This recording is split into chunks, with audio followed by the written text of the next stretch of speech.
Assalamualaikum warahmatullahi wabarakatuh. Kembali lagi pada channel Arska Lutfi. Hari ini kita akan membahas soal pedagogik. Mulai dari soal yang pertama. Sebagian siswa kesulitan menjawab soal tes pilihan ganda yang disusun oleh guru.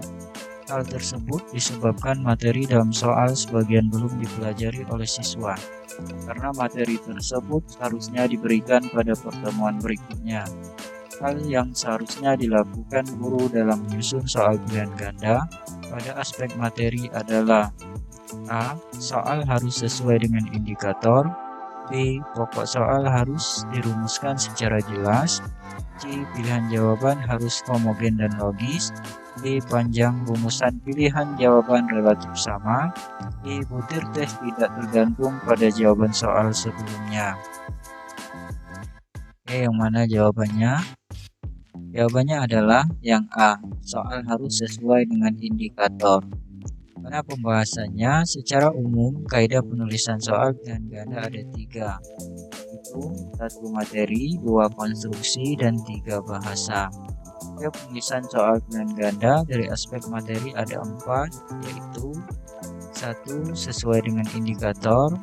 2. Soal dan pilihan jawaban tidak mesti tersara, propaganda, pornografi, bermuatan politis dan kekerasan. 3. Pilihan jawaban homogen dan logis. 4. Hanya ada satu jawaban. Soal berikutnya, komponen inti dalam rencana pelaksanaan pembelajaran RPP adalah: A. Kompetensi dasar, kegiatan pembelajaran, penilaian. B. Pendahuluan, kegiatan inti dan penutup. C. Tujuan pembelajaran, kegiatan pembelajaran dan penilaian. D. Tujuan pembelajaran, media pembelajaran dan penilaian. E. Indikator kegiatan pembelajaran dan penilaian. Dari kelima pilihan yang mana jawaban? Jawaban nomor 2 adalah tujuan pembelajaran, kegiatan pembelajaran dan penilaian. Itu di pilihan C. Mana berdasarkan surat edaran Mendikbud nomor 14 tahun 2019 tentang penyederhanaan RPP, RPP yang wajib dilaksanakan oleh guru ada 3, yaitu tujuan pembelajaran, langkah-langkah, dan penilaian pembelajaran. Soal ketiga, penulisan RPP dilakukan untuk mencapai tujuan pembelajaran merupakan prinsip: A. Efisien. B. Efektif. C. Berdaya saing. D. Berorientasi pada murid. E. Berorientasi pada guru. Yang mana jawabannya? Jawabannya adalah yang B. Efektif. Berdasarkan surat edaran Mendikbud nomor 14 tahun 2019 tentang penyederhanaan RPP, RPP dilakukan dengan prinsip efisien, efektif, dan berorientasi pada murid. Soal nomor 4, pernyataan berikut yang bukan karakteristik dari penelitian tindakan kelas adalah: A. Masalah yang dipilih hendaknya masalah yang benar-benar merisaukan. B. Jika masalah belum tuntas, maka penelitian harus dilanjutkan pada siklus berikutnya. C. Mengutamakan pendekatan tindakan dan mengembangkan suatu model baik sebagian maupun menyeluruh. D. Metode pengumpulan data tidak boleh mengganggu proses pembelajaran. E. Hasil PTK yang diperoleh di sekolah dapat digeneralisir untuk sekolah lain. Jawabannya adalah yang E. Hasil PTK yang diperoleh di sekolah dapat digeneralisir untuk sekolah lain, di mana PTK merupakan prosedur penelitian di kelas yang dirancang untuk menanggulangi masalah nyata yang dialami guru berkaitan dengan siswa di kelas itu. Berarti bahwa rancangan penelitian diterapkan sepenuhnya di kelas itu, termasuk pengumpulan data, analisis, penafsiran, pemaknaan, peroleh temuan, dan penerapan temuan. Semuanya dilakukan di kelas, dirasakan oleh kelas itu. 5. Berdasarkan dasar hasil evaluasi pembelajaran tentang usaha dan energi ternyata tidak maksimal.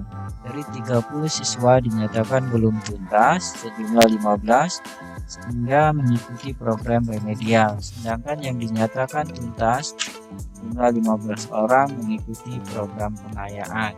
Kegiatan pengayaan untuk 15 siswa dapat dilakukan oleh guru dengan cara: A. Diberikan bahan ajar berupa modul. B. Mengadakan pendalaman materi terkait dengan KD tersebut. C. Melanjutkan materi pada kali selanjutnya.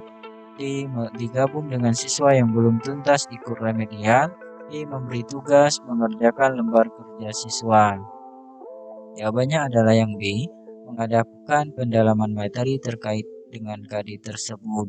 Dimana pilihan yang tepat bagi siswa yang telah menuntaskan suatu kompetensi dasar adalah melakukan pendalaman materi terkait KD tersebut. Nomor 6, berikut ini termasuk kompetensi pedagogi guru, kecuali A. Menguasai karakteristik peserta didik dari aspek moral, sosial, kultural, emosional, dan intelektual. B. Berkomunikasi secara efektif, empatik, dan santun dengan sesama pendidik, tenaga kependidikan, orang tua, dan masyarakat.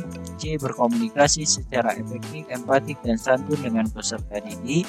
D. Memanfaatkan teknologi informasi dan komunikasi untuk kepentingan pembelajaran.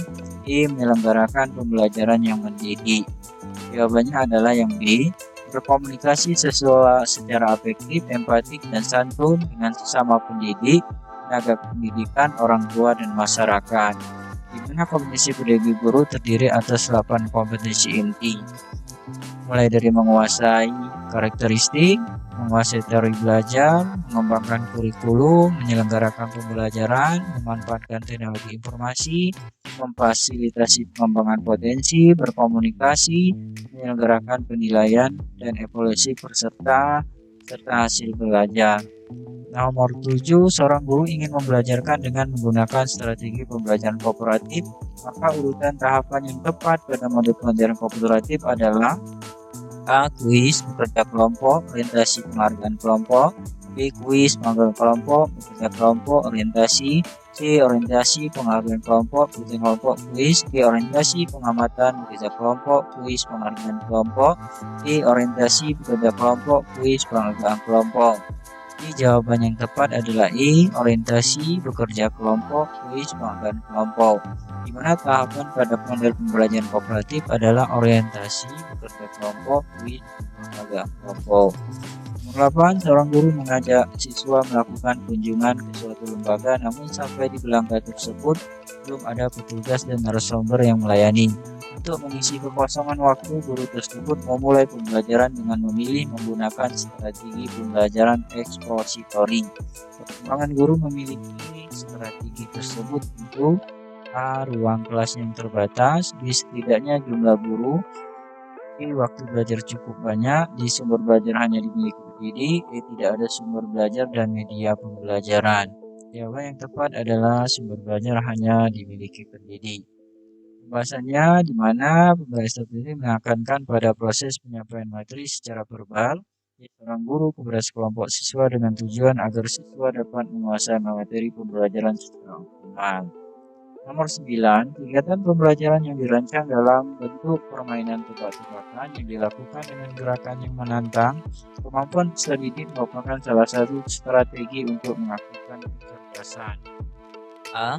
Logis matematis, B. Verbal linguistik, C. Visual spasial, D. kinestetik, E. Naturalis. Jadi jawaban yang tepat yaitu adalah yang D, di mana pembelajaran di kelas yang dapat mengaktifkan kecerdasan kinestetik antara lain A. Respon tubuh, teater kelas, konsep kinestetik, hands-on thinking. Nomor terakhir, kali ini memandang belajar sebagai hasil dari pembentukan hubungan antara rangsangan dari luar dan balasan dari siswa. Yang dapat diamati, semakin sering hubungan antara rangsangan dan balasan terjadi, maka semakin kuatlah hubungan keduanya. Dari belajar yang dimaksud adalah A. Behaviorisme, B. Kognitif, C. Humanistik, D. Sibernetik, E. Konstruktivisme. Jawaban yang tepat adalah behaviorisme, di mana menurut teori behaviorisme, belajar adalah perubahan tingkah laku sebagai akibat adanya interaksi antara stimulus dan respon. Sekian, terima kasih.